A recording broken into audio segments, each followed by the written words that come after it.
But let's convene the select board meeting for February 23rd, 2026. Thanks to those who came out on this lovely evening from New Hampshire. Let's ask if there are agenda items for which select board members might wish to reorder. Not seeing any. Let's move on to public comment. This is the period of the agenda when the public is welcome to address the select board. We ask that one addresses issues not already scheduled on the agenda.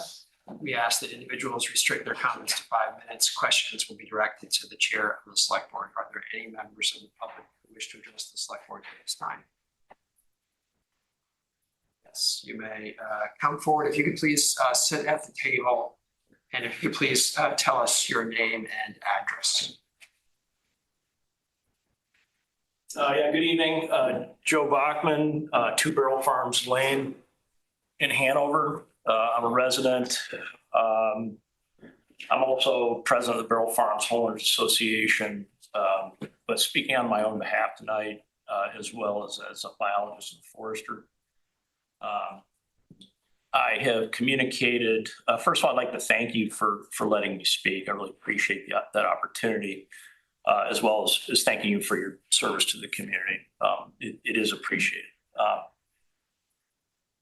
I've addressed the select board before with a couple of letters regarding the housing development plan for the Minkbrook Community Forest. I think if I understand the new Taskforce mandate or proposed mandate, that's now called the 110 Greensboro Development. It may be regardless. I'd like to revisit some of that. Joe or Joel? Joseph. Joe. If that's a item you'd like, that is actually on the agenda. If you want to hold your comments. I'm sorry, I didn't understand the process. Oh, yes. Okay. But we're already in. So why don't you go? You've got 5 minutes, but yeah. 5 minutes. Okay. Fair enough. I've expressed concerns before surrounding any number of issues of that project. I have seen this task force proposal, and while I appreciate the commitment to transparency that has been made in this forum a number of times, there's several concerns that I do have, and they were sort of rekindled by the task force mandate that I saw. First of all, with respect to transparency, I don't think any of us really know where this project currently sits now. And I think that's an issue that the town really hasn't explained the current situation. I'm assuming that we're still talking about it because there's been a lack of success with the course of action that the town has taken. And I assume that is in part because the site is unsuitable for such development. And I'd also like to, again, raise the issues that the development itself proposed is harmful to the ecological objectives of conserving the Minkbrook Forest in the first place. And that's becoming increasingly clear. I've engaged prior town manager, Athos was nice enough to spend some time with me. I still haven't felt like those issues have been truly understood in terms of the conflicts with the development.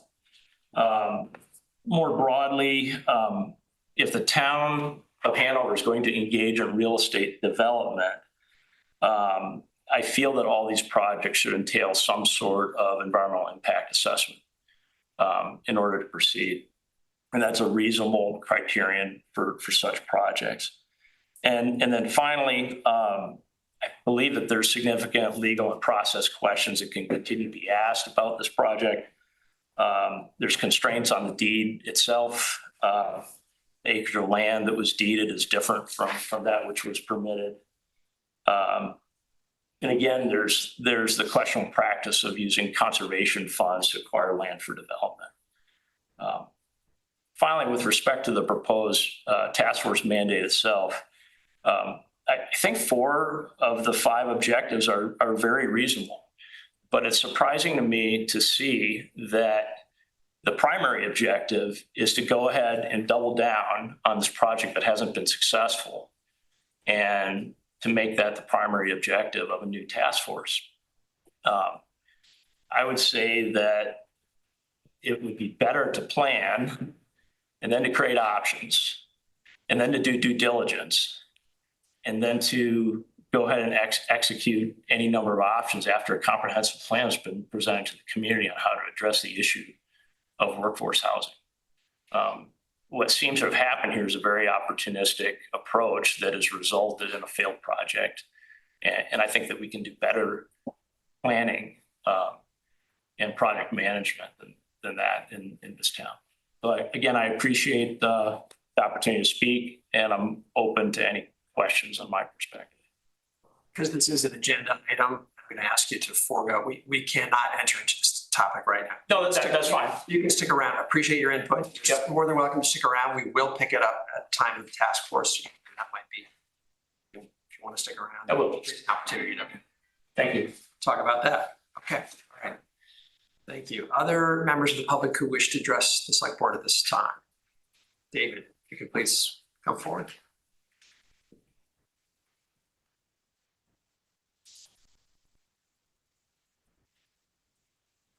Hello, my name is David Vincelette. I live at 93 Lebanon Street in Hanover. I'm going to speak very slowly tonight because it seems that my message isn't getting through to anybody in Hanover. I'm a 25-year veteran of the United States Army. I was released 1979. Took a year off and then I came to Dartmouth in 1980. I've been a loyal alumnus of Hanover from Dartmouth since I graduated there. I've been trying to carry on Dartmouth's mission, spreading the gospel.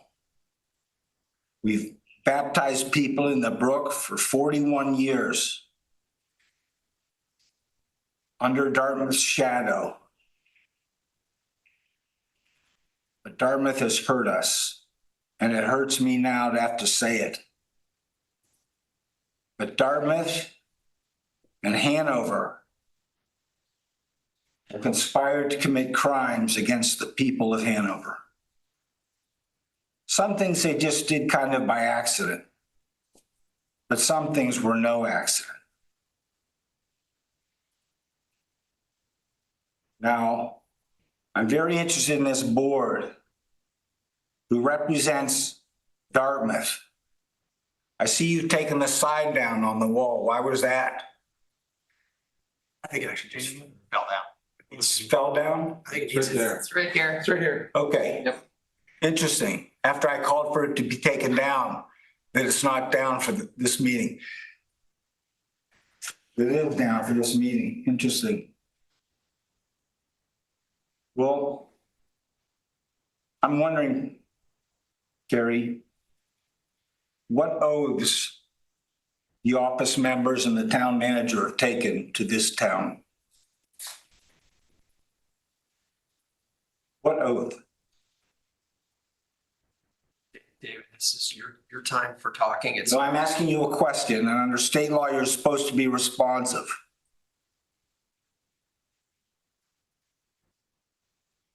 Are you going to further abuse my First Amendment rights as you have by instituting a 5-minute rule specifically for me?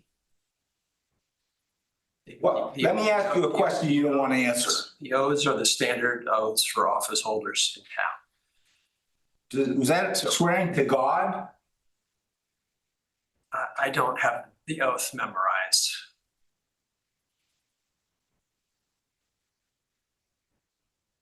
You don't know if you swore to God.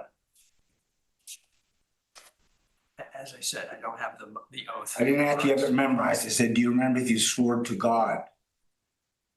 Do you believe this institution is under the flag, under God, supposedly committed to truth? Is this group committed to the truth?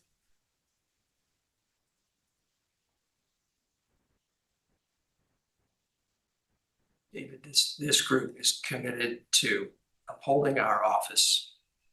And that's why I asked you what your oath was. What is your office? What is your mission, sir?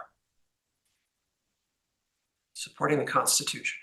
Okay, supporting the Constitution. So that means that not holding people hostage for years at a time, would that be part of upholding the Constitution? Upholding the Constitution, like your town manager who held my wife, a Ukrainian Jewish immigrant, held her 25 and a half months. Is that upholding the Constitution and then refusing to investigate it? Because you're part of Dartmouth Democrat stooge network? Look at your policeman. You've got an armed man here sitting with a gun. Because you need protection. You're right. You do need protection. And Joanna Whitcomb needs protection. And Athos Rassius needs protection. And Robert Hausman needs protection. Because they have committed federal crimes. And I've been patient. I've waited patiently to get on the agenda. I've waited for almost 20 years. That seems like it's patient enough. At some point, a human being has to act when they're being illegally oppressed. We do not deserve to have Dartmouth College putting poison in our water. We do not deserve to have Hanover putting poison in our water. We do not deserve having Lebanon put poison in our water. We don't deserve all of the schools at Dartmouth and Dartmouth Hitchcock Medical Center putting pollution in our water, but we've accepted. You, David, you're right. you silence their crimes against me and my family. David, we have made. You've made a decision to do nothing. That's called cowardice. Your time is up, David. Your time's up too. You get to know.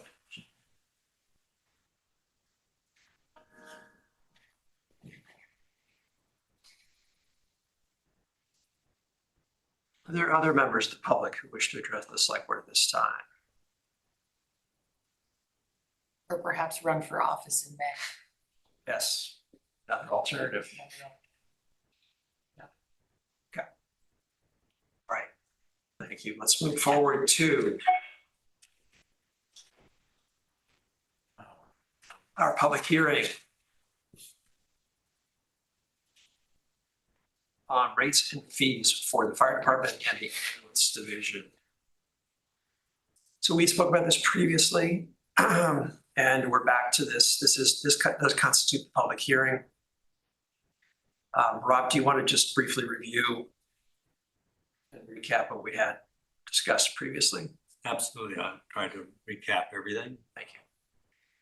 Our current rates and fees for fire safety, crowd control, let me refer to them as details that include fire safety, crowd control, that's staff, ambulance special events, we provide an ambulance and staff for. Again, it's a detail outside of normal operation hours.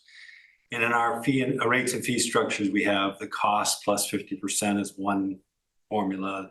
The second one is $230 an hour, and the third cost in the system is $265. And what we're proposing is to delete, as shown on the screen, the current cost structure and go to a flat fee of $112.50 an hour per staff member with a 4-hour minimum. This covers all of the staff time, which is paid at time and a half. It's a flat plus our administrative services cost. And if the event is longer than 4 hours, we would provide that detail for the full, for any additional time. So the minimum allocated time is 4 hours. In addition, we have a cancellation program proposed where that if it were canceled within 24 hours of the event, they would be obligated to pay the 4-hour fee. Because we would have created the roster and backfilled the system for coverage of that detail with either staff who are not working the regular shift or staff from other communities. This streamlines the process and it aligns with how we manage police details currently, which is again a flat fee that includes an administrative overhead fee. So it's an attempt to streamline the process and recognize that we should have a baseline allocation of 4 hours so that someone who's coming to provide that detail has an incentive to do so. Okay, thank you for that review. Are there members of the select board have any questions on this, Jared? Any No questions, thanks. Okay. Members of the public? Do you have a question on this? Yes, just very quickly. Yes, please come forward. With Spalding, 110 Redsboro Road. How do we determine how many town employees per detail, like in terms of when is it one person, when is it two, when is it five? Excellent question. So if the question was, Yeah. please repeat. If the question relates to the fire details Yeah. or the police details? Yeah, I assume that maybe it's already up here. I just couldn't read it from back there. But is there a breakout of if your event has X number of people, you need Y number of staffers? So most of the details we're referring to here are associated with sporting events Yeah. by the college. Yep, And each event has a different program requirement. yep, So I'll use football. Yep. A televised football game requires an ambulance on present with 2 staff. got it. That's the minimum requirement. A hockey game, we have an ambulance present with 2 staff, and it doesn't necessarily have to be the Hanover ambulance. Yep. Plus 2 individuals in the building. And these are all criteria that Dartmouth requests of us. Okay. If it's something like Green Key, we evaluate what's needed. Well, Green Key's not a. Sure.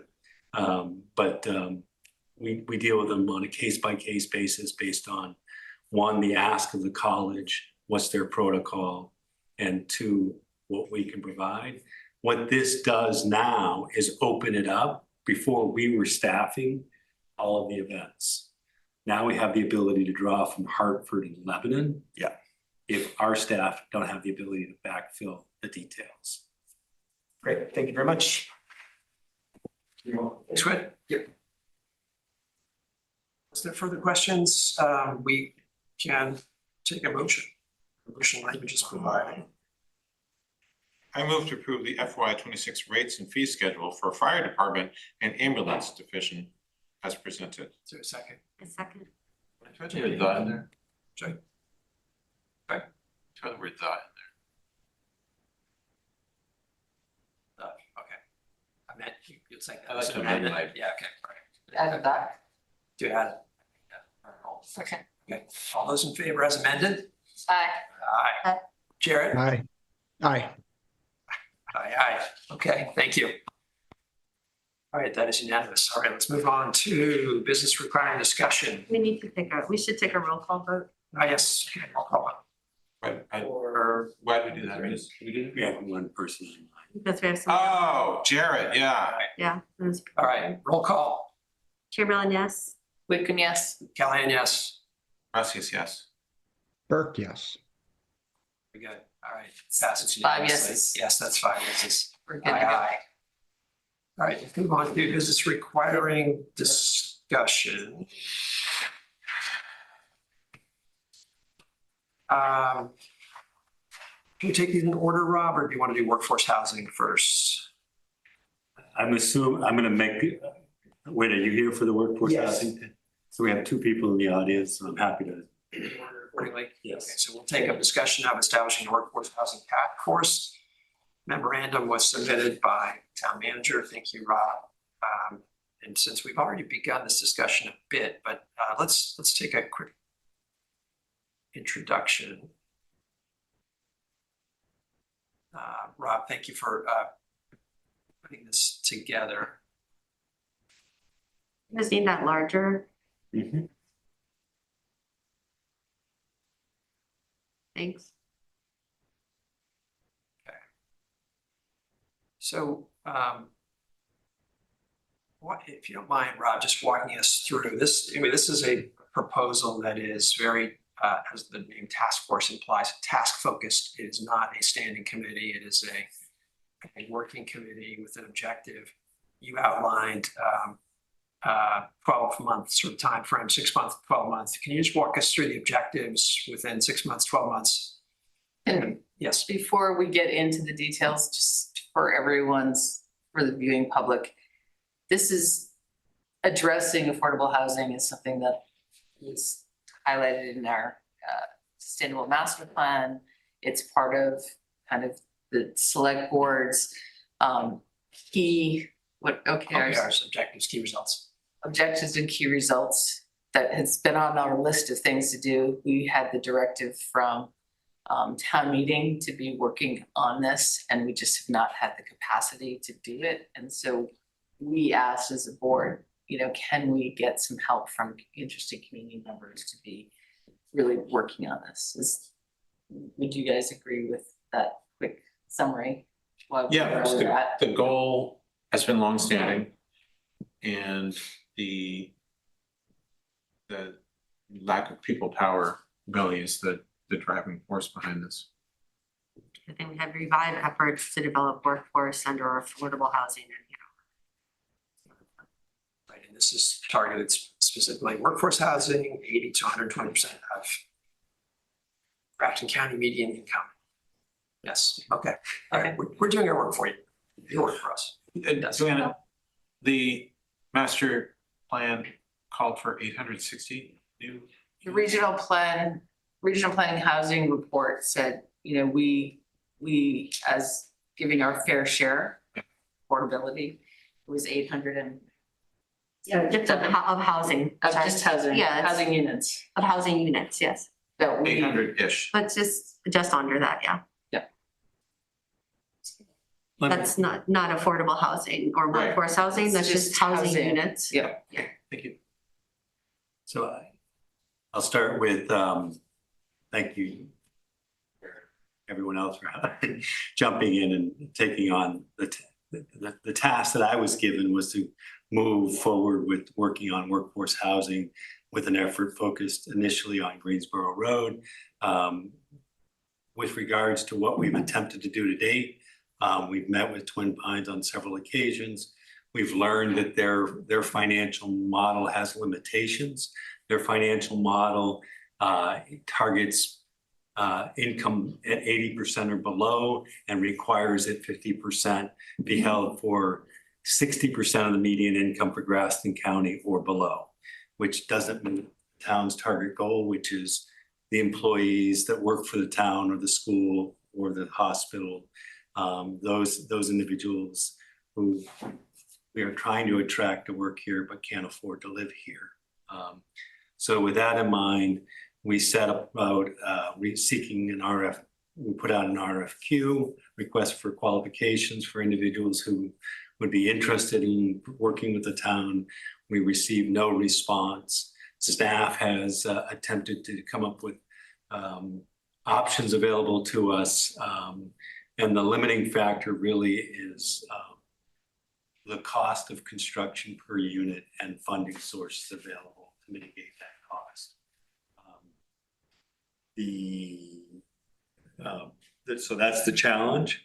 For me, I'm looking for a committee that can assist with looking at development potential of the sites, look at funding mechanisms that exist. I'm looking to attract individuals who have done development, like this elsewhere. I believe we have some community members available that have done this type of work. At one point, previous director of Twin Pines, for example, is a resident of Hanover, who has done development throughout the state, including in Vermont. We've reached out to, so we have some citizens who are interested in serving, I believe. And my perspective is to try to come up with a model that fit on the 5-acre parcel at 110 Greensboro Road. And could be replicated at Shed 2 if appropriate, or other town holdings on sewer and water. And also look at infill development options within the greater downtown area serviced by sewer and water. So I've tried to lay this out consistent with the OKRs and the directives that came out of the 2 select board retreats that we've had on this topic, or as part of the retreat topics. Thank you. Great, we appreciate that. In terms of process, this, are you looking for our go ahead to move forward on constituting the committee in the near future?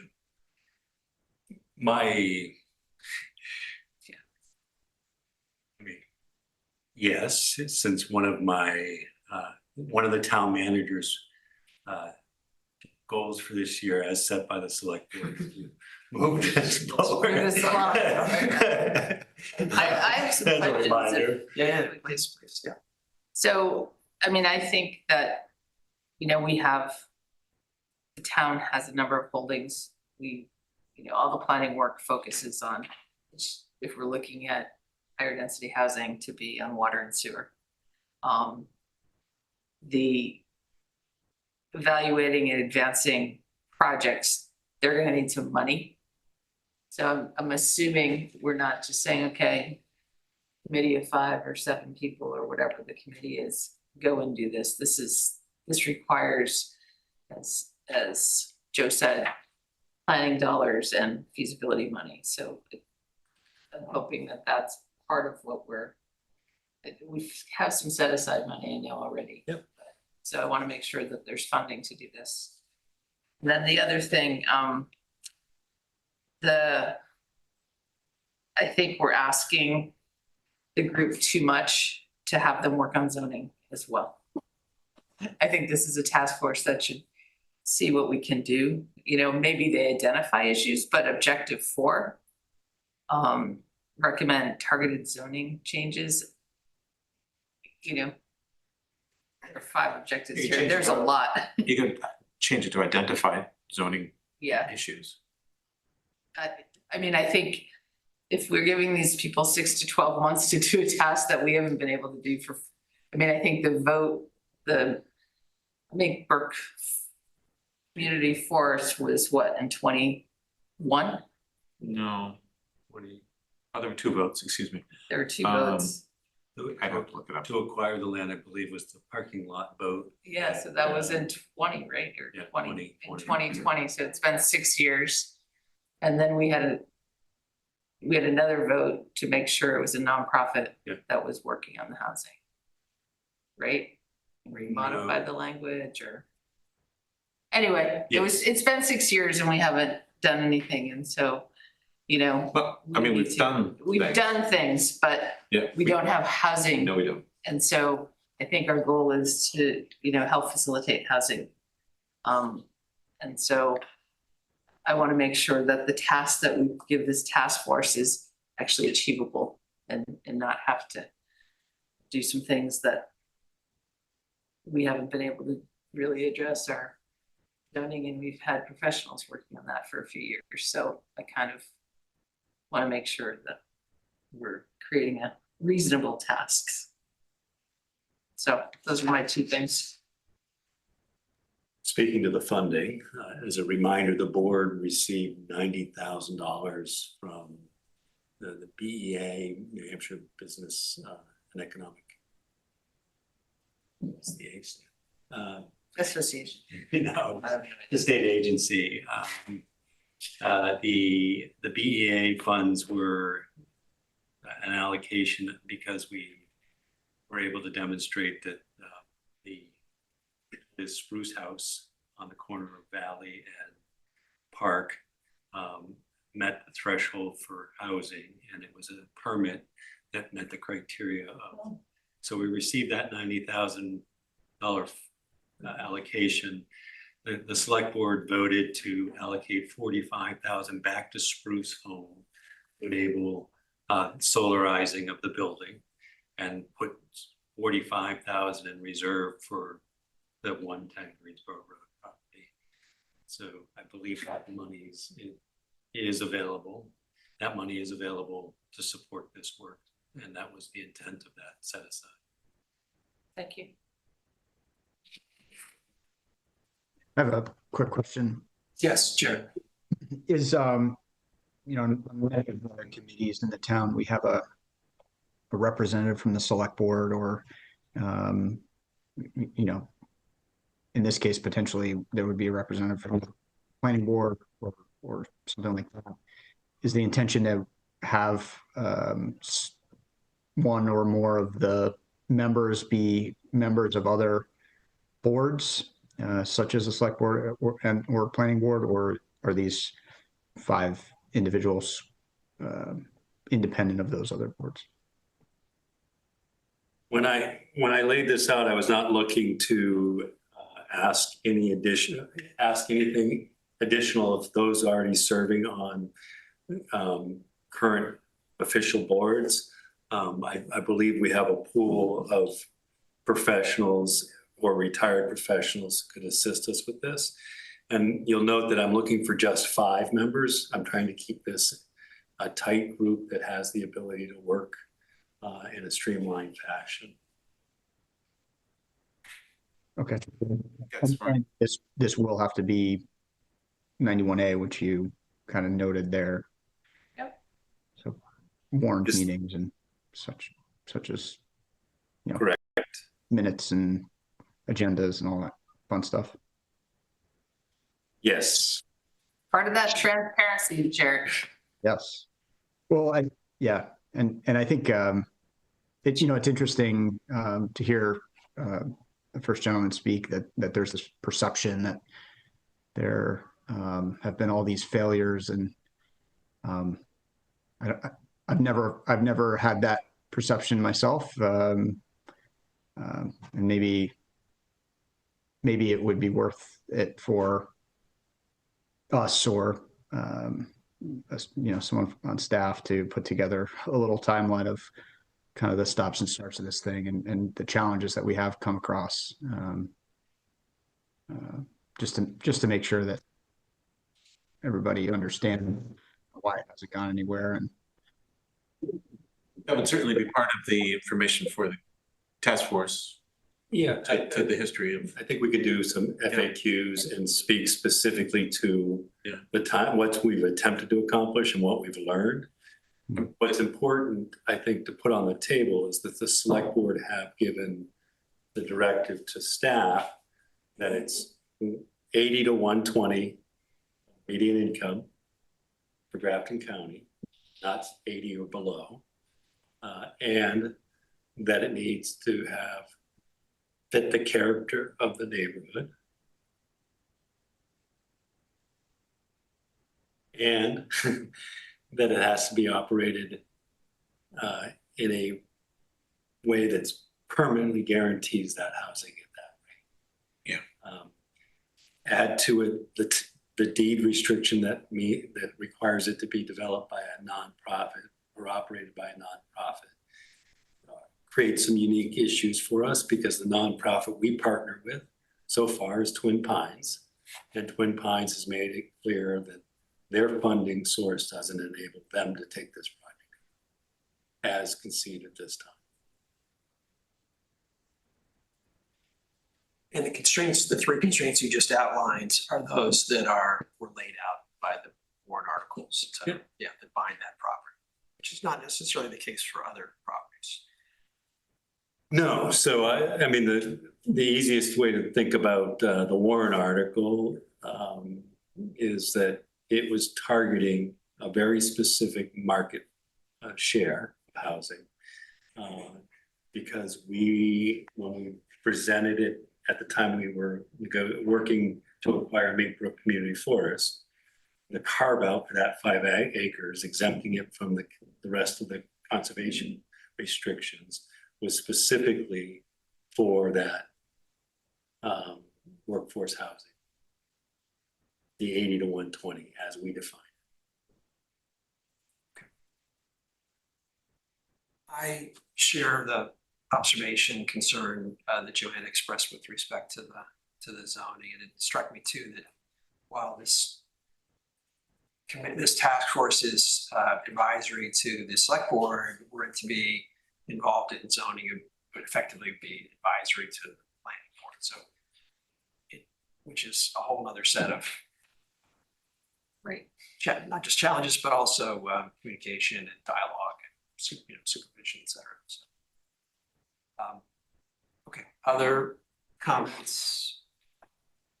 Yeah, I just read it as like they might realize that there's some hurdles, like that they would then surface them.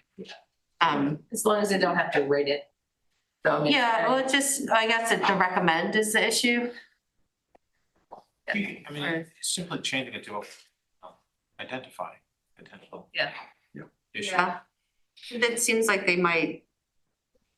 could surface issues that we hadn't thought of, and then that would be appropriate to bring forward. Yeah, no, I agree with that. I just didn't want them to be saddled with actually having to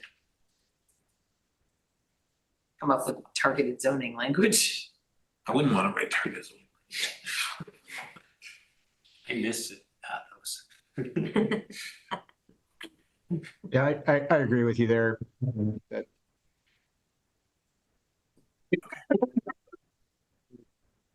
Go ahead, Jared. I don't know that we have to make this a mandate. Jared,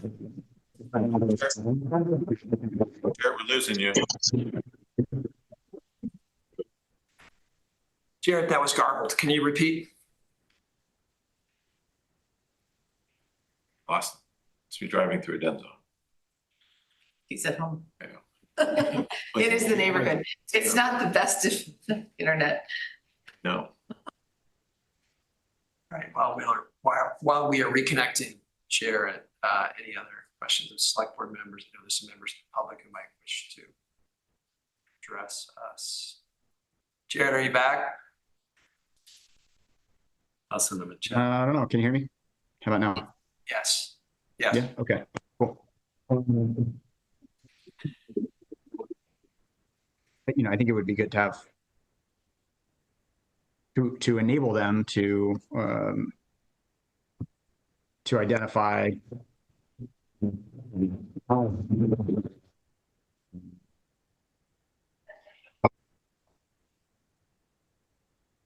Jared, we're still not getting it. It's coming up muffled.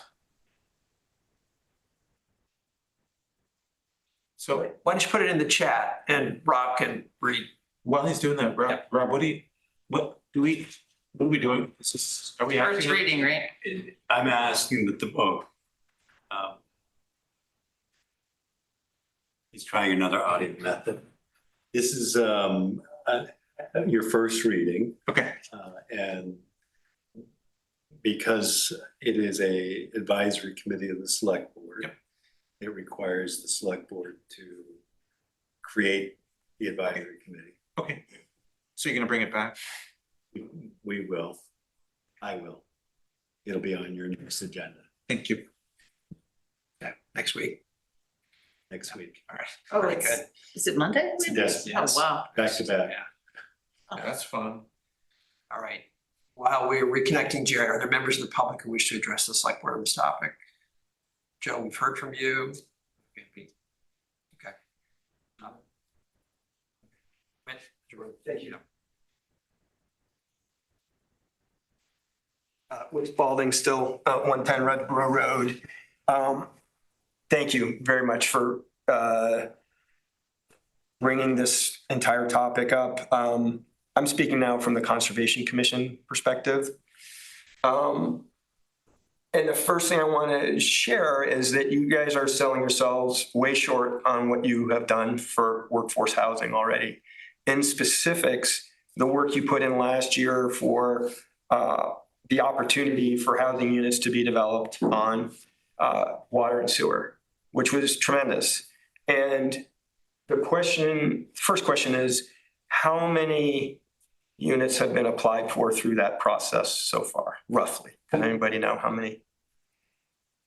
Ish, doesn't mean like plus or We had minus. 0 applications until this month, Okay, and we now have 40 of that, she said. 5 Okay. applications. and so those could be anywhere from 1 to 4 units, right? Ish. Yep. Okay, so there's whatever, 6 or 7, maybe conservatively, that are being added, not necessarily workforce, perhaps none of those are workforce. How much have we done since this was passed to educate the public, the landowners on this process? Have we done anything? I don't think we have, which is fine, except that there is some tremendous low-hanging fruit there if this board is serious about workforce housing that requires no public money. All it requires is exactly what Rob is talking about, which is people who are knowledgeable having workshops with landowners to show them the 3 elements, right? It's the permitting, it's the funding, and then it's connecting with contractors. We haven't done that yet. And yet we already still have some applications. So talk about low-hanging fruit if you want to be serious about workforce housing. That's going to cost the taxpayers nothing. That's a really compelling thing that you guys have worked so hard to do. So, and you can point to it directly with some volunteers. I've volunteered, I've built houses in this town. I've sold lots that have been converted to residential. So there's a lot of people, as Rob said, who have this ability. And that's low-hanging fruit that won't take a year, right? We can do that tomorrow. So I just want to be on the record. I've been on the record on this before, that I would be happy to be part of workshops to do that. If we do decide that we're going to go for a task force on one specific lot that we know has a lot of encumbrances, you guys did work very hard on Minkboro Community Forest, and you know the challenges with that lot. Irrespective of public or private development, there are a lot of challenges. One of them, if we choose to do this, is that we're going to need, in order for this to be transparent and legitimate, because we're picking a lot, I understand why we would have 5 specific people who are skilled, but we're going to need some abutters in there too. But what are you talking about? Why would this task force removed from us go through this process without the stakeholders being involved? So if we're going down this road, I would just ask that we add one more, which certainly the Conservation Commission wraps this lot.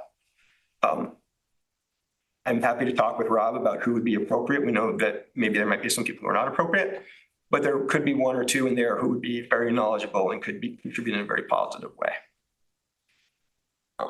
That's all I have. Thank you. Thank you, Whit. That's really helpful.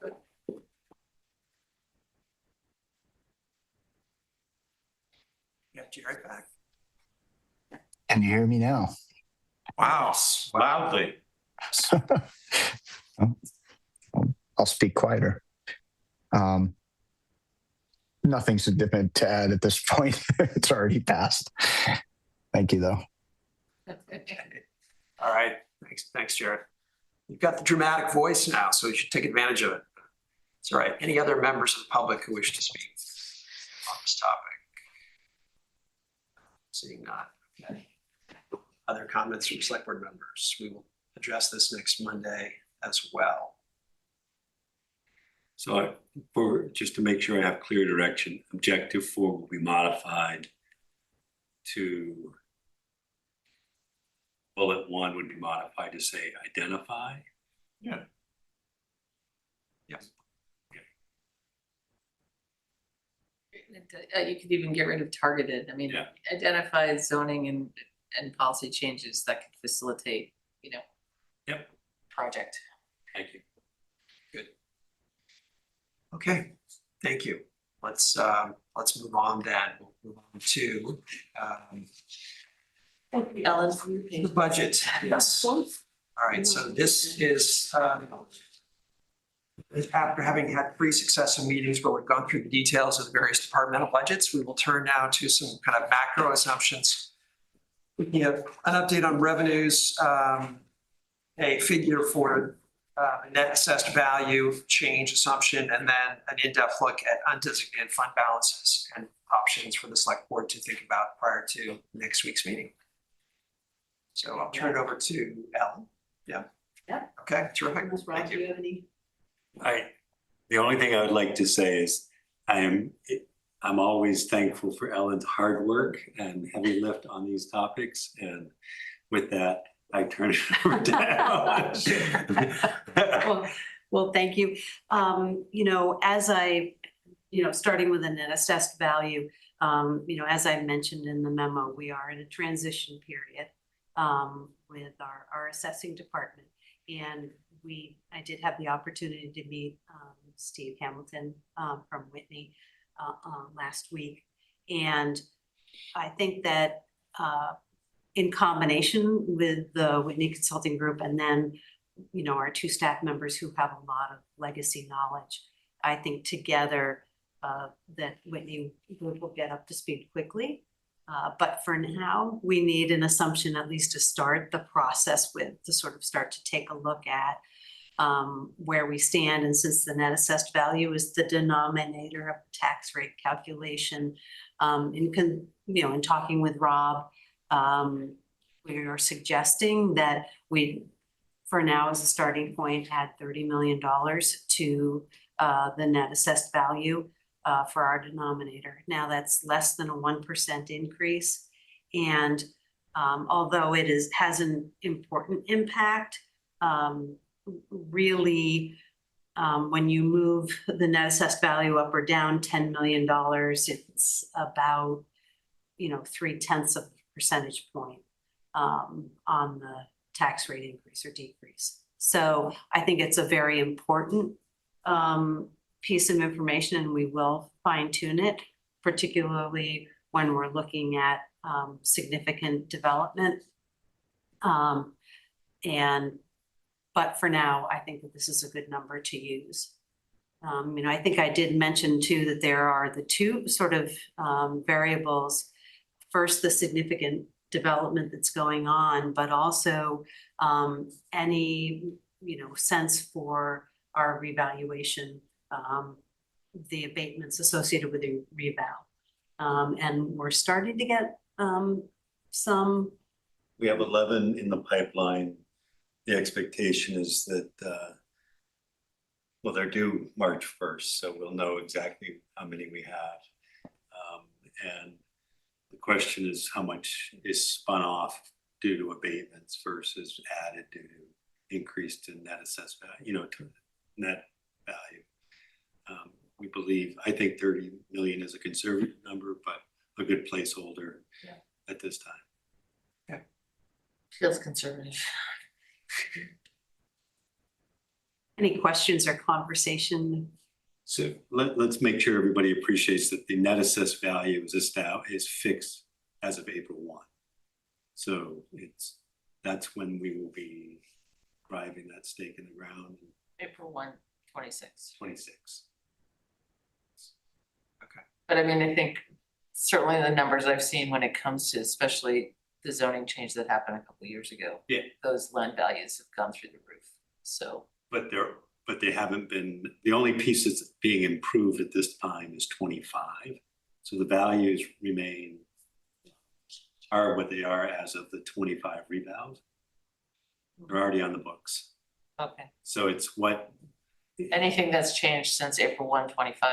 Yes, it's the added value from April 21 to 25 to 26. That's up a year. The Wheelock zoning was picked up prior to the reval. But in the April 24, 25 cycle, and then carried forward in the November. And then adjusted from 70% to 100%.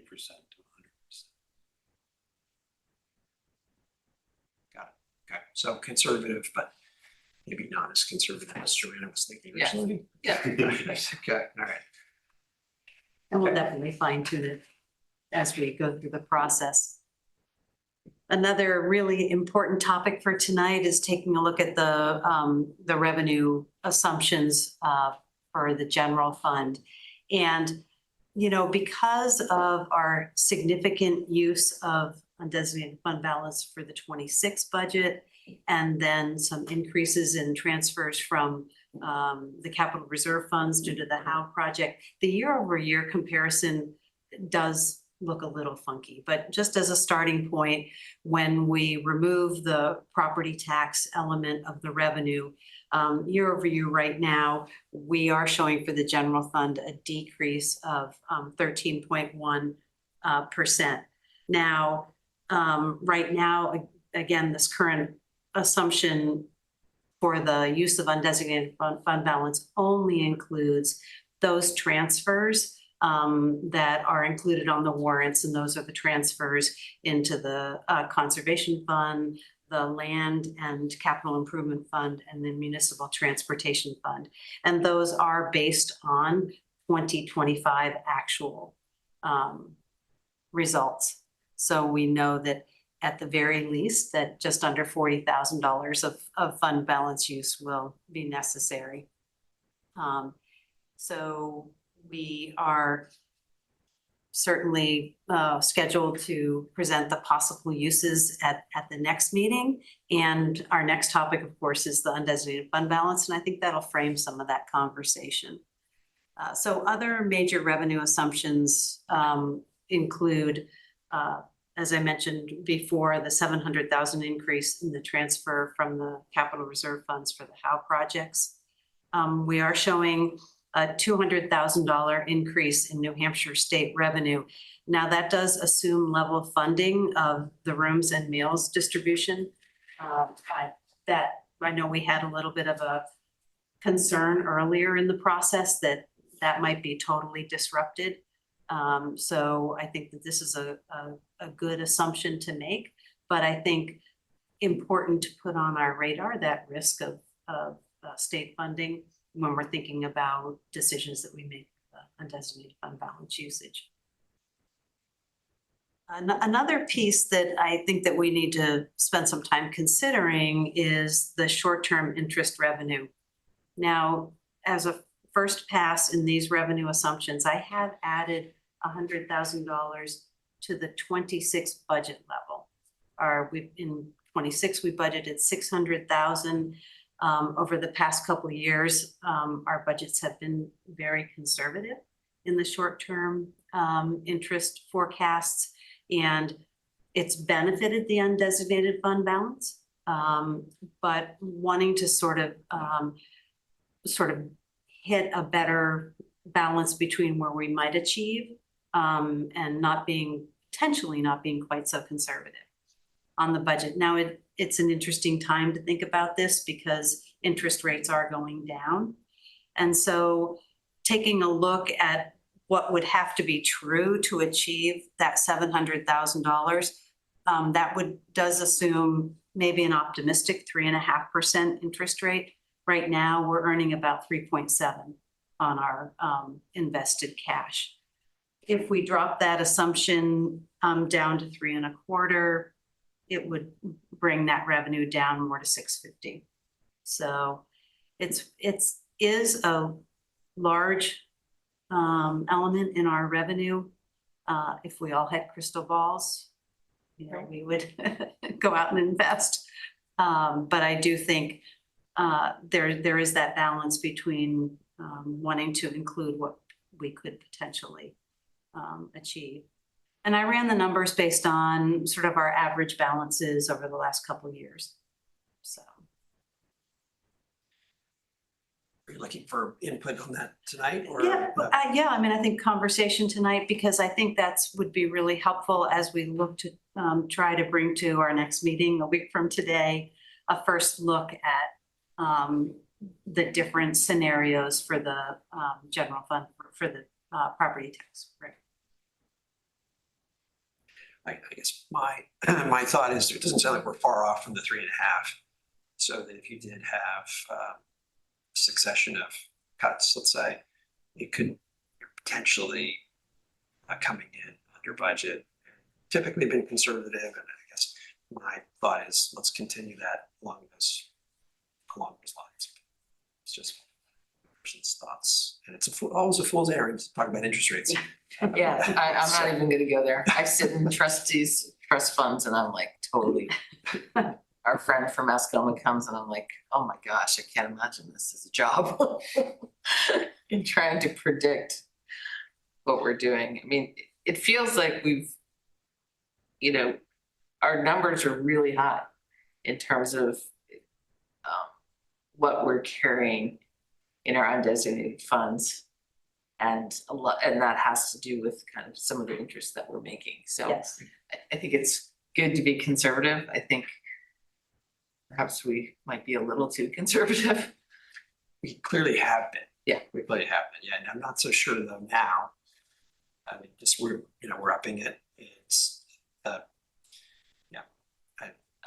You know way more about this than I do. So I mean, I think it's a fair question, right? We can't, we have benefited from the last couple of years, but it is really trying to hit that balance of when we over forecast revenue, then that leads to use of fund balance and potentially unplanned use of fund balance, because we have to balance everything at the end.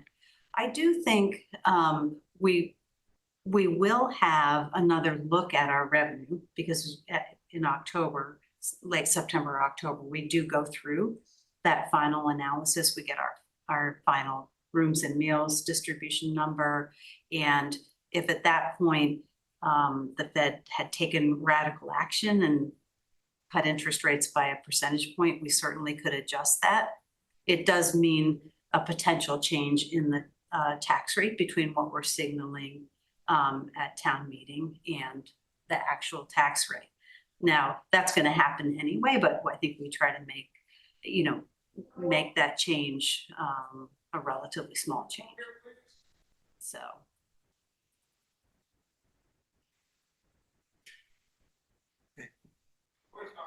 other thoughts on that? I mean, the bigger increase is the rooms and meals at 200,000, Right, but that's actually in line with what we did achieve this year, just not what we budgeted. Okay, all right. So, and, again, we'll do some more research, but I thought that the signal was basically that it was going to be level funded going forward. I guess that's never a guarantee. But The allocation formula will be unchanged. that's a better way to put it.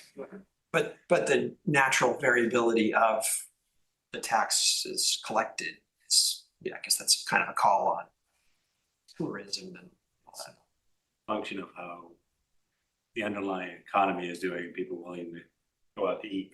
Right. Or stay. Fortunately. Or go skiing, Or go skiing. rent a car, So, All that. all that stuff.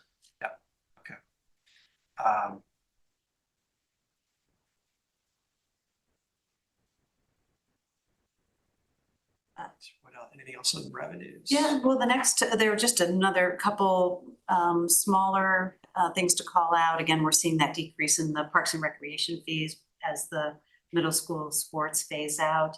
And then we have increased the motor vehicle registration fees 50,000. And again, we're already at $1.8 million, so it's a very significant source of revenue, but just based on the volume that we're seeing. And I think that's, again, is a comfortable increase to include. And then the last one, I think just that we wanted to point out is that, we are holding the building permit revenue unchanged. year over year, but that is definitely predicated on some large projects. It is, and the hardest part about forecasting the building permit revenue side of things is it all depends on when applications are made. If they come in before July 1, they're booked to the current fiscal year. If they come in after July 1, they will be in the next fiscal year. And a project, let's use 25 West Wheelock, we booked that revenue 2.5 years ago. Or 2 years ago, and it's not carried forward year to year. It goes to the general fund, but we do have expenses. We're there every week with our staff, for example. So I just want to make sure people realize that large projects typically come, they're metered out over time. They're not a guaranteed annual event. So from a cash flow standpoint, though, you get it when you get it, whether it's this year or next, so you'll cover your expenses, but we'll cover our expenses, so, okay. Yeah, the planning department is general fund funded. And so all the revenues it brings in goes to the general fund. We're not looking to offset the cost of the department by revenues brought in, but we're forecasting those as a way to address all revenues as part of our budgeting process. Right, thank you. Any other questions or? Other questions on revenues? No. And HFA thinks rooms and meals is gonna go up a little. So fingers crossed. Fingers crossed. Jarrett, did you have any questions? I don't. I don't know if Lou stands as a bellwether for rooms and meals, but we're up about 4% in the last for the year so far, and then we ended up last year at about 4%. So I don't know, and our stuff is very, very stable in terms of year over year, and yeah, so no questions. Absolutely a bellwether. So, okay. As goes Lou's, so goes Hanover. Yep. All right, so our last budget topic tonight is taking a look at the undesignated fund balances.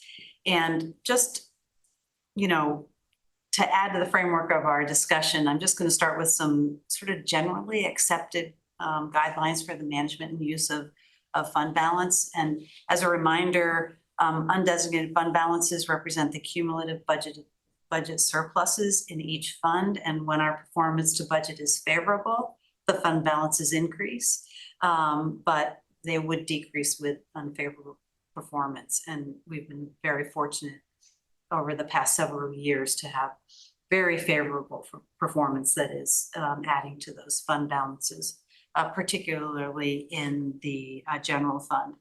And undesignated fund balances are always intended to be used to buffer shortfalls in revenue or to cover unbudgeted or unexpected expenses. And it is not to fund ongoing expenses, but rather non-recurring.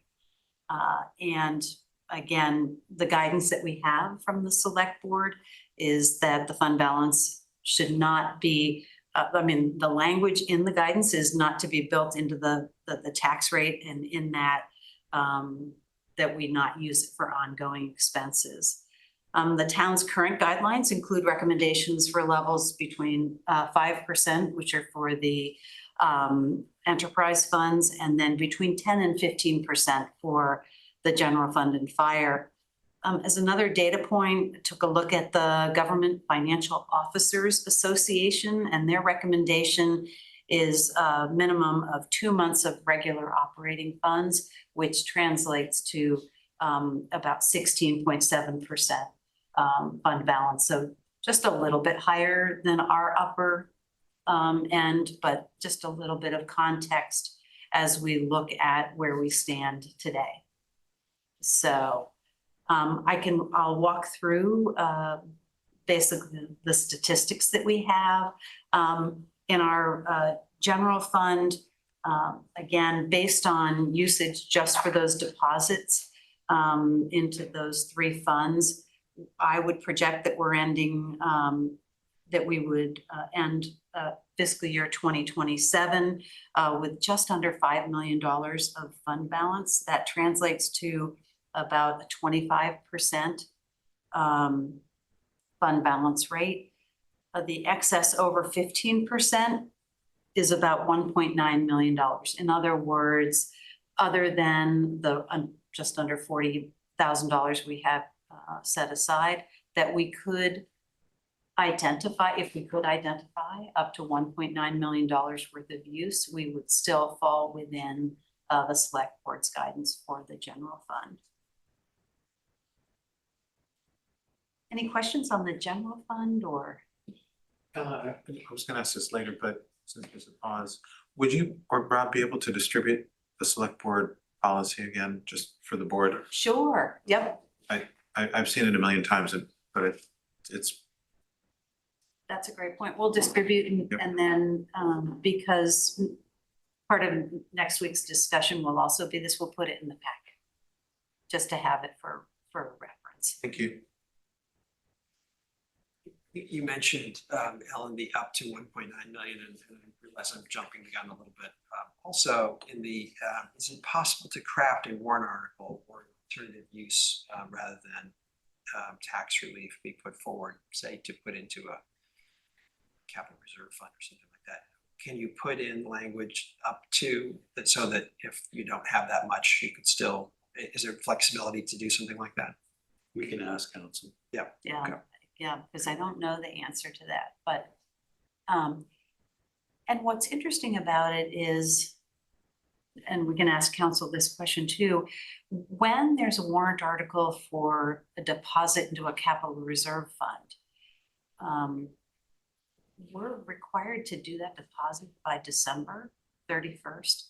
And I think the reason why is because it's putting those funds into productive use for the capital reserve fund. In other words, the interest earned now accrues to the capital reserve fund. But if we were doing an up to amount, we would have to wait until we had our at least preliminary results to know where we ended the year. So it's a timing thing. it is a timing question, and we don't, yeah, I'm not sure how that would work, but we'll ask council and then we'll come back with some answers. Okay, thank you.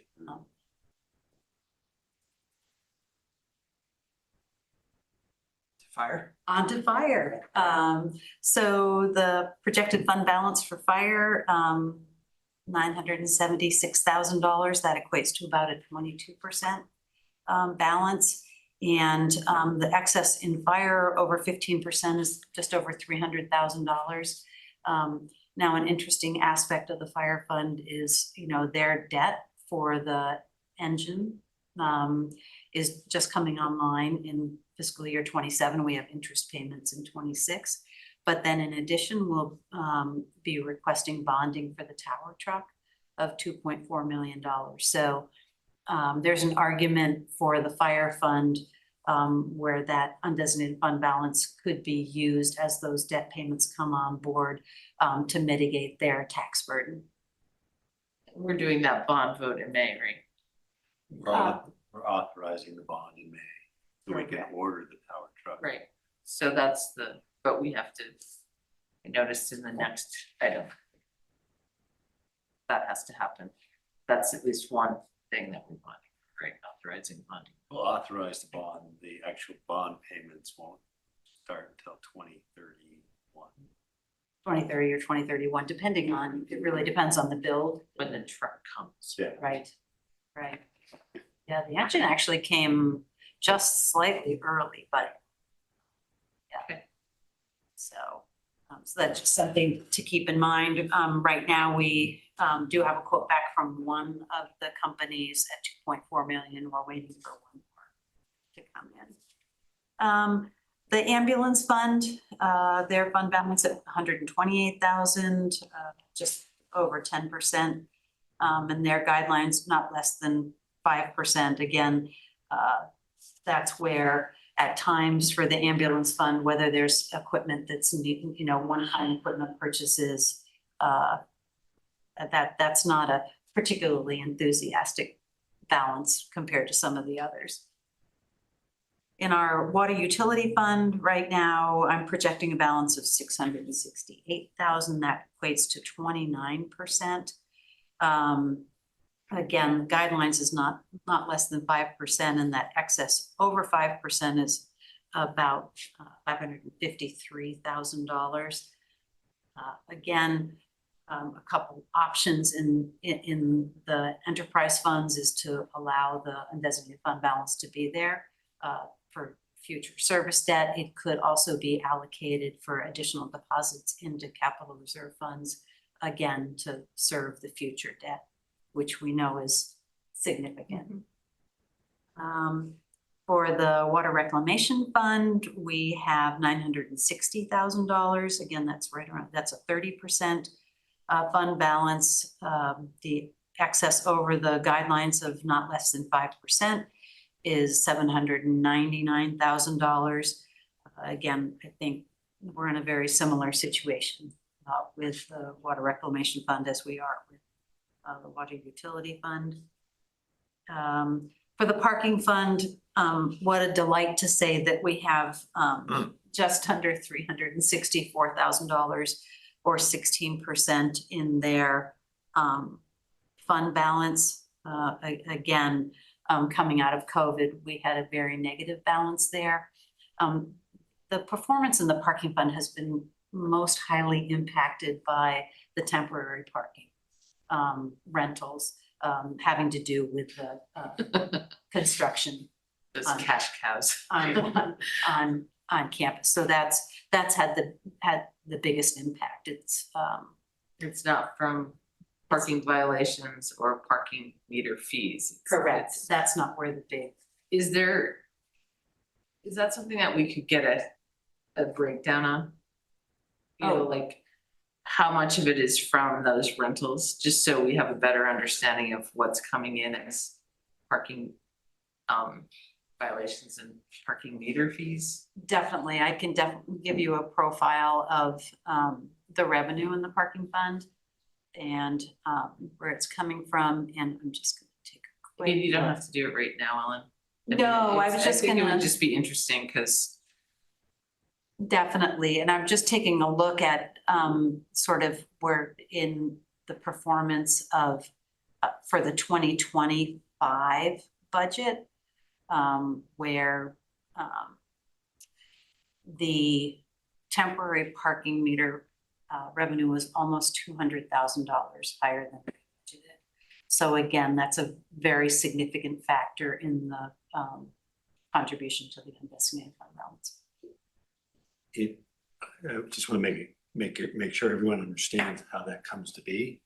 As projects go forward that impact parking that the town manages or owns, we typically seek the developer to pay for the cost of the loss of those spaces. And in doing so, the Hop renovation paid for the spaces that were in our portfolio, actually owned by the college, but in our portfolio. And now Crosby Street offline, they're paying for those spaces also. For 7 days a week. Understood. 6. No, 7. No, which one? 7 days a week. 7 days a week. That's what I mean about cash cows.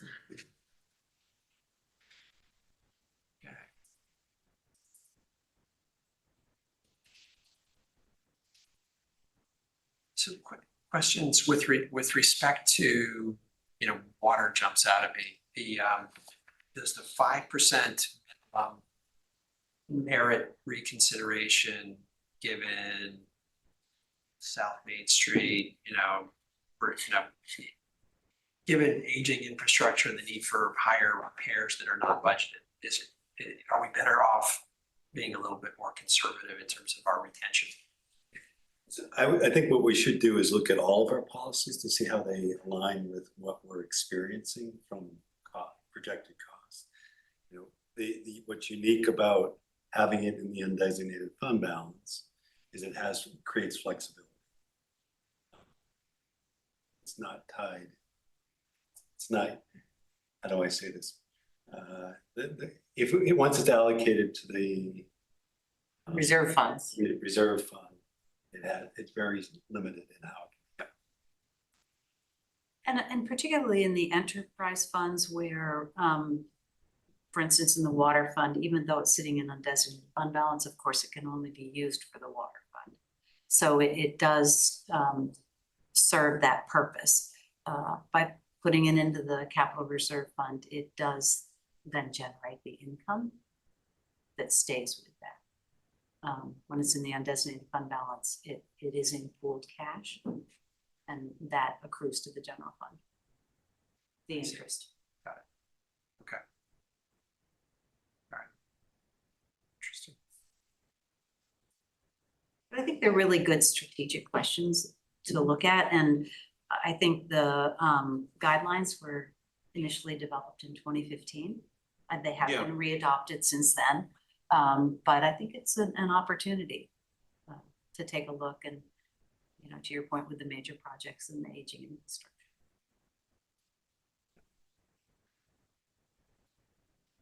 You know, this is totally unfair, Ellen, but I added all those numbers up, 3.8 million. Of course, you know, some of them are enterprise funds and you can't do that. And it's inappropriate what I just did, but it is a lot of money. It is. I bought a house in my mind and it's really nice. I would say we could get 2 houses. And has a pool. Oh, an inside pool. So a good position to be in. Yes.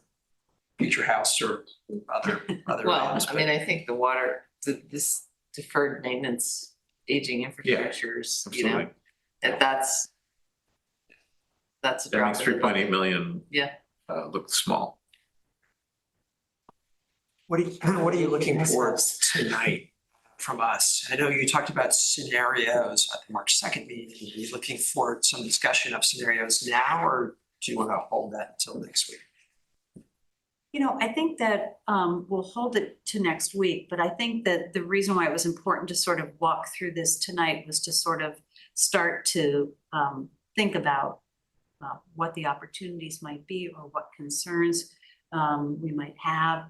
So Rob and I need to go through the budget as it stands, identifying one-time expenditures.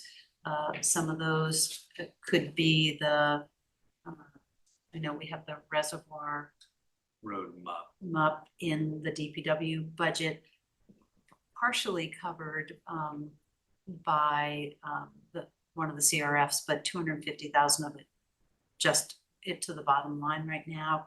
We have some, you know, significant investments in technology this year, where some one-time sort of upfront costs are associated with that. So those are the kinds of things that we'll discuss.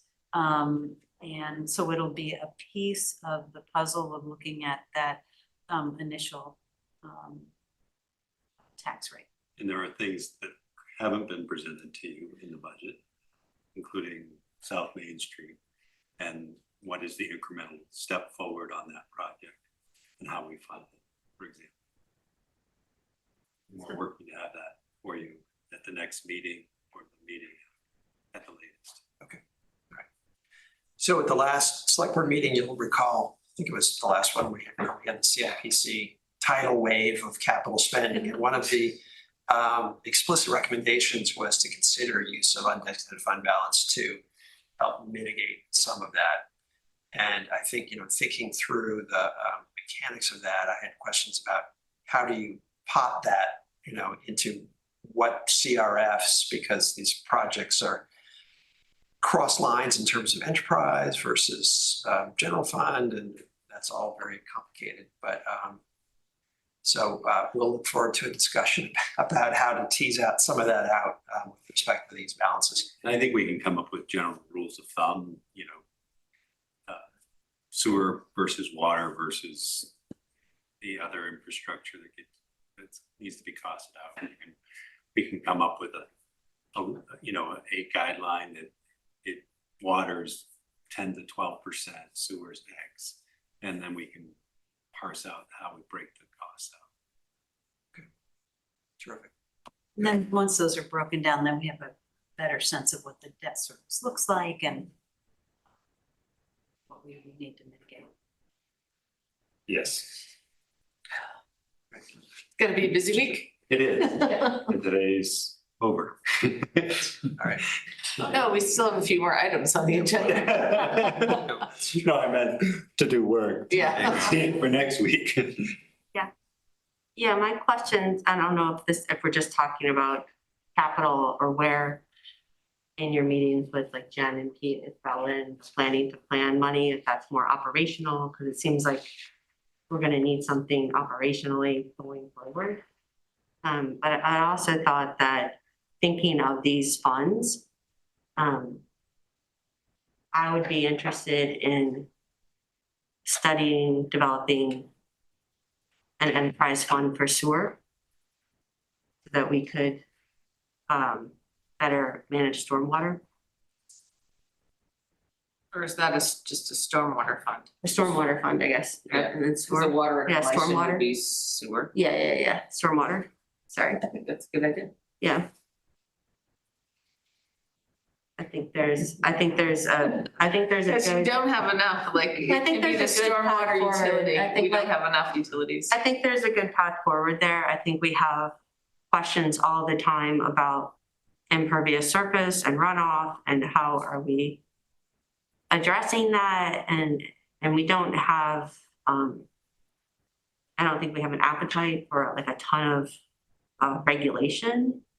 And this could potentially handle that so that, if you create more stormwater, you pay for more stormwater. And then it would also work to potentially fund more holistic infrastructure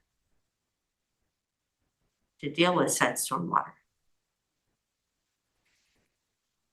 So I think studying that, I think like bringing that forward helps make it, palatable, so we get then everything ready for the following town meeting, if we decide to move forward with it.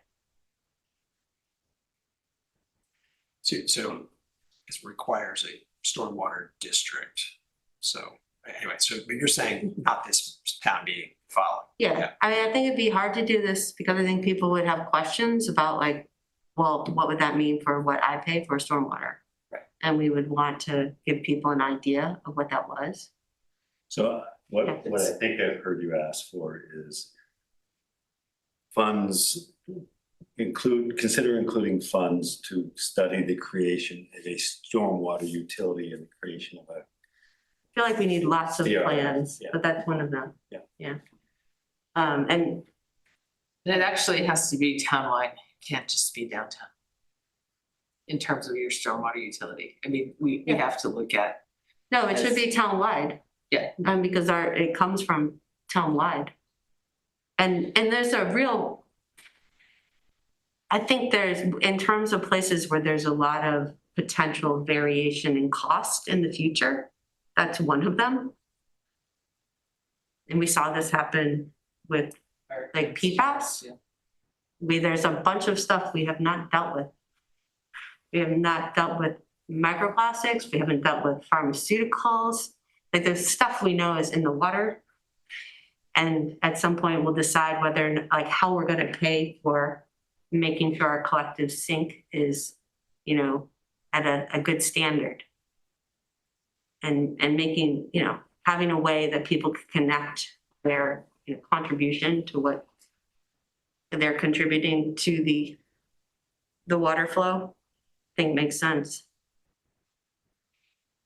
And it takes it out of the general fund. Win-win.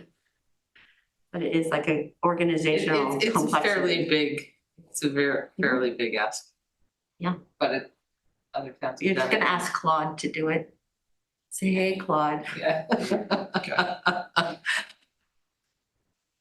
Jared and or Claude, anything to add? That sounds really complicated. Sounds very complicated. I mean, Gas, Don't- your gas town that made your, ordering apps. Surely can yeah. No, I mean, make a water district. it's a fascinating idea, but I'm fearful of what that will. McDonald's done it in Vermont. They were one of the first. Nice. I didn't even know that. The only other thing I have, just with respect to the undesignated fund balance is, I recall at all of the town meetings that I've been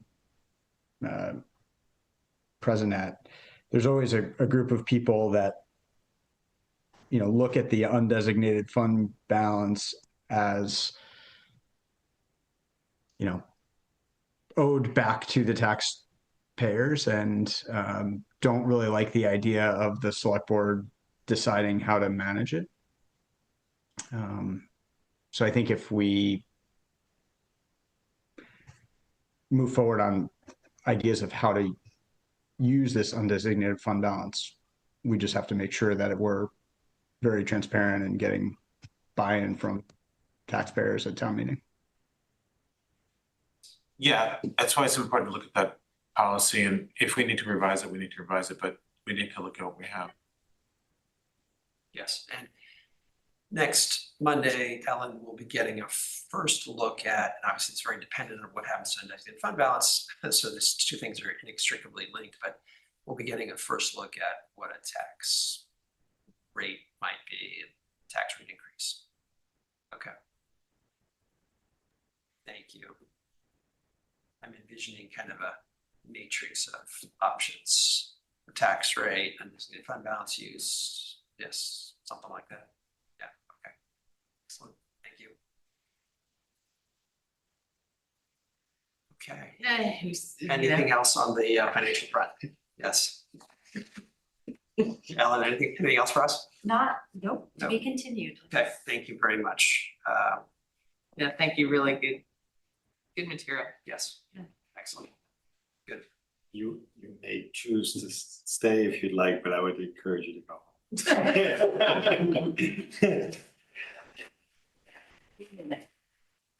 Let me gather my papers. Thank you all. So, Thank you, Ellen. Can I ask you a quick budget question? yes, go ahead, Whit. Very, very quick. This is just from the Conservation Commission. Last I saw, we were never up for presenting a budget, but do you know if one ever actually got presented for the Conservation Commission? That it was a little different this year. So I'll speak to that. Oh, okay, great, thank you. The Conservation Commission budget is customarily developed by the planning department Uh-huh, and presented through, at the time, the planning department's budget is presented. uh-huh. And Jen did present a budget as part of her submittal. Okay, And it has been reviewed by the select board in the January meeting of the board, the first meeting of January. Okay. All the budgets are on, if you go to the town manager's webpage, there's a budget, 27 budget folder there that you can go and look at all. so it's in there. It should be. Okay, thank you. Yep. Thanks, thanks, Whit. Yeah, thank you. You can stick around too if you want. See ya. Thank you Yeah. for coming. Yeah. Next two topics are the South Main Street survey analysis and the review of the town meeting calendar. Should stick for that. No? You should go. You can zoom in tomorrow. Thank you. All right, thanks, Ellen. Yeah. Thanks, Evan. Do you have a preference as to order, Rob? I'm just gonna stick with the agenda order, Yep, okay. if possible. I think, We've had over 220 responses since January 13th. Key findings are presented below in my memo to you. The 76% shop, dine, or come to downtown to shop, dine, or for entertainment. 45% live nearby, 33% work nearby, 40% commute along the corridor. Travel modes, 92% walk, 62% drive, 30% ride a bicycle, 17% use transit. The top priorities: improve safety and user experience, improve sidewalk and crossing, and flexible space for outdoor activity. And then the broad approval for bicycle accommodations and traffic calming, street amenities and beautification, improved curbside and loading. And secondary priority, shocking to me, was wayfinding. I thought it would be a higher priority. Some key themes: safety, pedestrian comfort, traffic speed, outdoor dining space, bicycle safety, parking and loading needs, streetscape improvement, and year-round usability. The next step, just for everyone's benefit, I do want to talk a moment about the delay in the project. And it's important to realize that when Bowman signed on, they assumed certain things about the accuracy and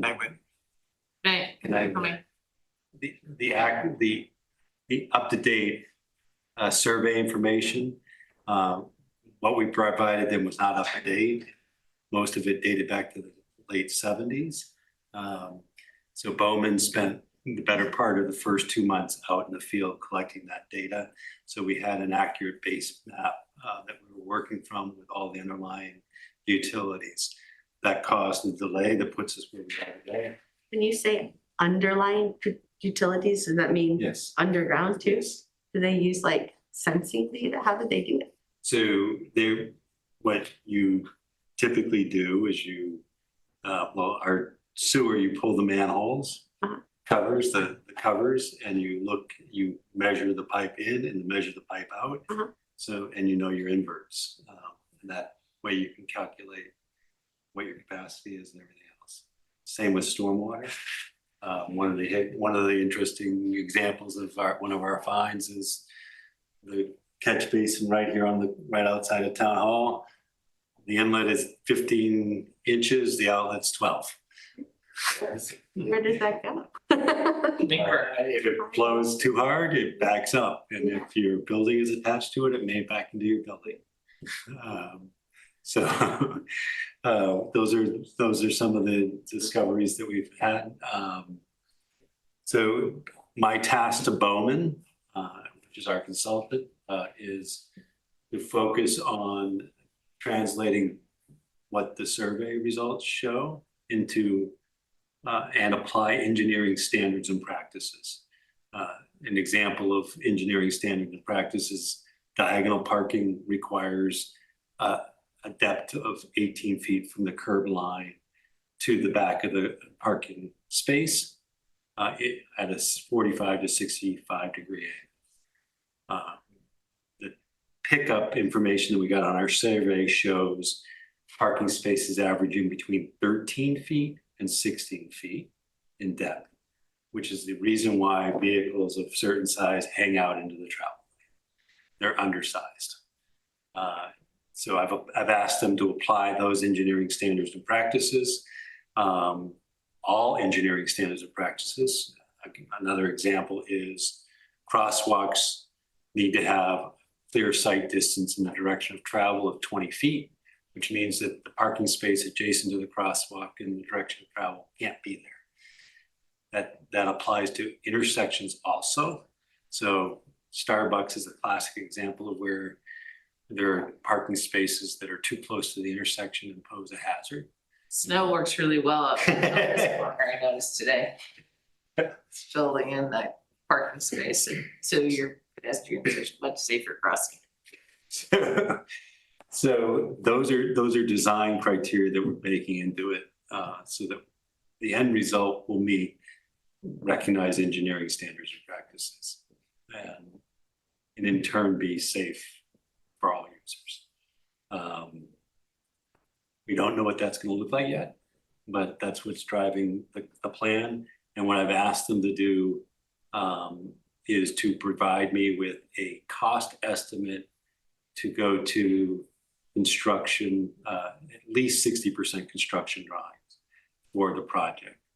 And the reason why I'm doing that is because I'm concerned that construction cost estimates based on concept plans are grossly underestimating potential cost. And I want to have an accurate cost of a project when we go to bond the project or bring it to town meeting for consideration. So 60% Of construction drawings. of drawing. Yeah. Okay. So you can get a cost estimate on that Yeah. versus the concept of parallel parking and a bike lane or whatever. So that means that So we the- won't be bonding for this project in You may be asked to bond for the design if the cost is, a couple million. Is 60% kind of the benchmark where costs start to firm up? I think it's 30, 60, 90, and 100. I think 60% is a good target price, but what I don't want to do is I'd like to fund the design for fiscal year 27 and use that 60% benchmark to drive the bonding warrant article for the project.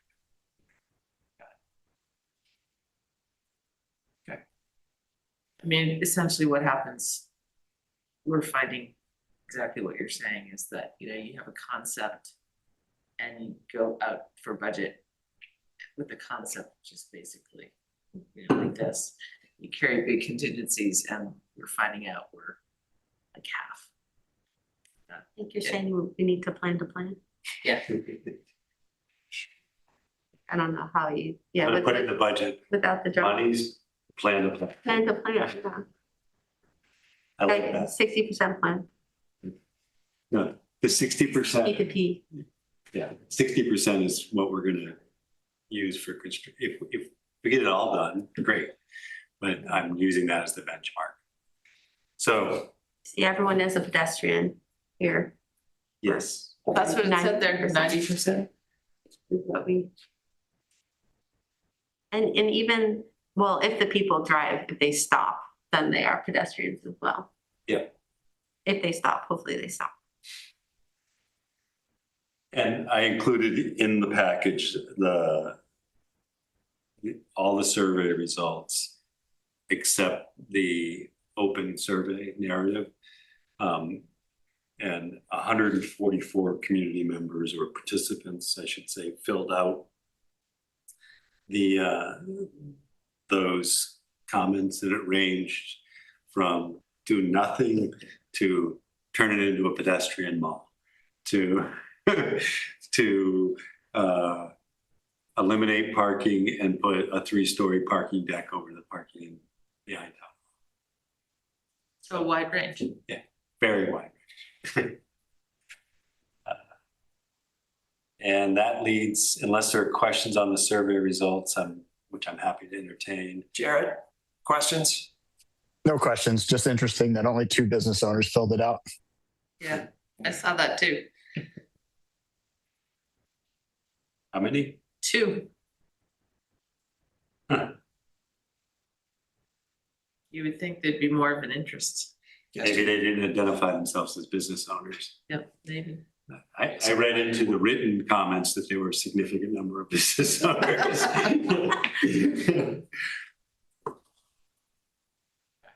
All right, thank you. Is there any further questions? Let's move on to the calendar. So the calendar, as I presented it, March 2nd, we'll present consolidated fund budgets with scenarios for where appropriate. We're looking at how to minimize the tax impact of the current budget.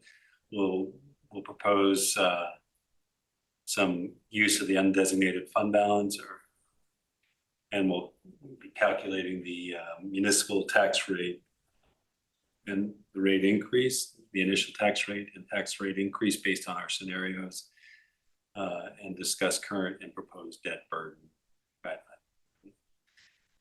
And then March 16th, we'll be proposing a public hearing on the budget if the board agrees with the recommendations on March 2nd or comes to some clear direction on March 2nd.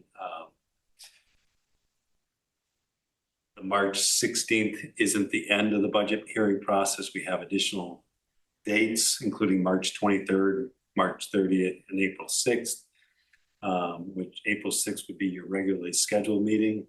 I would not suggest planning on a March 23rd or March 30th unless what we present on March 2nd and March 16th looks woefully inadequate. We are working on a warrant also, so you can have all of that information, hopefully in draft form. Initially on the 2nd, some will be placeholders because they are, we'll use the example of a discussion that happened at Sustainable Hanover and whether or not we should be a CPACER community adopting the CPACER statute, which we have adopted previously. It was called CPACE. It allowed for commercial liens on property that would enable commercial energy efficiency loans. The lien is the mechanism that guarantees the loan. All we would be obligated to do is impose the lien, and if it defaulted, take it to tax deed. BEA, New Hampshire BEA would manage an entity appointed by New Hampshire BEA would manage the loans for these energy efficiency projects.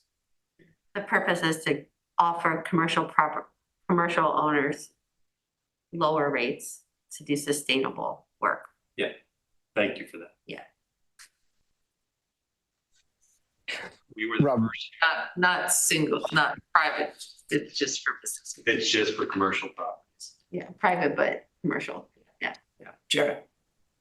I quoted this idea, I think years ago, but the concept of level 3 fast chargers on commercial land. So really looking at our condo association where we have about 8 parking spaces in back, and being able to have a level 3 charger back there. Very expensive to install, mainly because of the infrastructure. And so I don't know if these types of renewable energy upgrades would apply to something like that.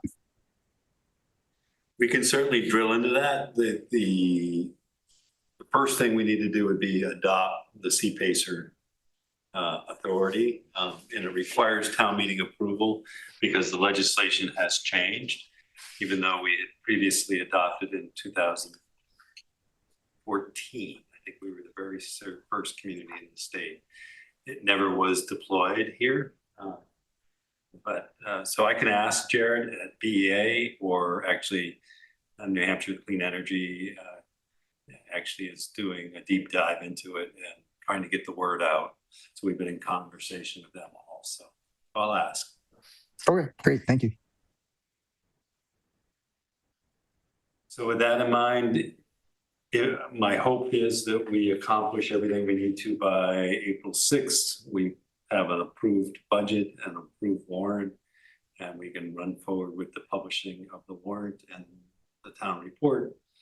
We will be working on the town report, the backup for all the warrant information. On April 6th, I would ask the board be ready to assign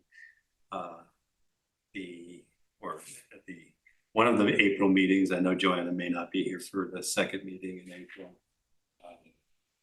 Who's going to speak to each warrant article so we can get you the backup information. Just have a town meeting. I'm actually here, I'm not leaving until the 24th. Okay. 23rd, I rescheduled. Are you around for town meeting? Yeah, but I won't be, if there's a May 4th meeting, I won't be here, but I figured the other ones. Good, all right. Thank you. Looks for the good, this calendar. is good to have, Yes, thank you. absolutely, thank you. Okay, let's go on to, there are no town manager monthly comments, so it's approval of items by consent, of which there are 1, 2, 3. Does anyone wish to pull out any of the consent agenda items for individual discussion? No, seeing none, is there a motion for the consent agenda? I move the consent agenda. Is there a second? All right, questions or comments? Seeing none, all those in favor? Aye. Aye. Burke, aye. All right. Do the whole thing roll call? Yes, all right. Rusty's yes. Callahan, yes. Whitcomb, yes. Chamberlain, yes. All right, that is unanimous. Burke, Thank you. yes. Burke, yes. All right. Aetna Library donations. David Chaffee, $100. Richard Husband, $600. Our appreciation for those generous donations to the Aetna Library. Select Board reports. Jarrett. Nothing to report. Joanna. Announcement that the How Spring Soiree has been scheduled for April 10th, which is a Friday, from 6 to 9 at the How. It's a big fundraiser for the library, so encourage people to attend. And the idea that spring is just a month away. If you say so. I just got a video from Newburyport, and there's like 3 feet of snow. And oh my gosh, my brother's backyard. But spring is coming. It always All right. does eventually. Yes. Sounds like a nice. Nothing else to report. Jenny. It's the same old Hanover, you mentioned they're debating the sea pacer. And they're also doing deep dive into sort of what's going on with our energy consumption, and super interesting just because they've been trying to figure out how much energy the town is using. And they've been working with just anywhere they can get data from utility companies to the large energy users, and they're just trying to figure out what everything's going and if we're meeting our goals. And then were you at the conservation? I missed most of the conservation. I missed the conservation meeting. I got there really late. But they were talking about the DMAP and far field and whether or not they should use herbicides on knotweed. And yes. Is there any other way to deal with knotweed? I think so far they've only heard from Red Star pesticide company. They haven't heard from other people yet. It depends who you're talking in general. Do you have to have a herbicide or can you do it with other techniques? With knotweed? Yeah, Yeah, I didn't think you could. it's from Really hard. what we're learning, it's well impossible. Is it possible? Impossible. Yeah, that's what I've heard too. Although, I think we've had some success in some tiny areas on Trescott, but that's only if you just bulldoze the whole thing and then let it come back. Covered in black plastic. Yeah. It decomposes and creates microplastics. Thanks. So 2 quick items. Anything else, Jenny? Yeah, there's like a planning board meeting coming up for regular planning board stuff, and then they'll get back to whatever long-term planning that they're doing. And then we had the CIPC come here, and Hanover Bike Walk should be meeting not till next week, so. Okay, great, thank you. Just a reminder that Dresden and Hanover School District meetings are on Saturday. This is the discussion portion of the annual meetings. The Hanover District budget will be presented at 11:30 a.m. at Hanover High School on Saturday, the 28th. That's this coming Saturday. And at 12:30 p.m., the Dresden District budget will be presented. Voting is Tuesday, March 3rd, all day at the Richmond Middle School, 7 a.m. to 7 p.m. somewhat related, I received on your behalf a letter from Ben Keeney, Dresden School Board Chair, and Robin Steiner, SAU 70 Superintendent, with a formal request for an adjustment to the local school tax rate for the June 2026 tax invoices. You'll be seeing it in your packet for next Monday. We'll discuss it then. This was a follow-up. We talked about this at the last select board meeting. This is the formal letter to make the request. Anything else from the select board? So there's potential for taking action at the next select board meeting. We could be taking action next select board. The action you would take is actually, if you were to endorse the request, would be to seek a waiver from DRA to amend the June tax bill to include the $366,000 on behalf of residents. What is it, 2.5% on the tax rate? It's, Like that. It's a lot of money. there is no guarantee that the waiver will be granted. So then they're in trouble because they would be out of pocket. Yes, someone would be out. That's fine. I would like to do non-public. Yeah, and Be brief. Yes, thank you. So, okay, motion for non-public. I move we go into non-public session to discuss items pursuant to RSA 91:1:3, Roman numeral 2, A, B, D, E, L. Gracias, yes. Well, second. Oh, you need a second, Do we need yeah. a second? I'll second it. Okay, Need a second. Callahan, yes. Whitman, yes. Chamberlain, yes? Burke, yes. Yes, okay, very much. We are, can you stick around for a second? Yeah, okay, Nick, thank you very much. We are good to go.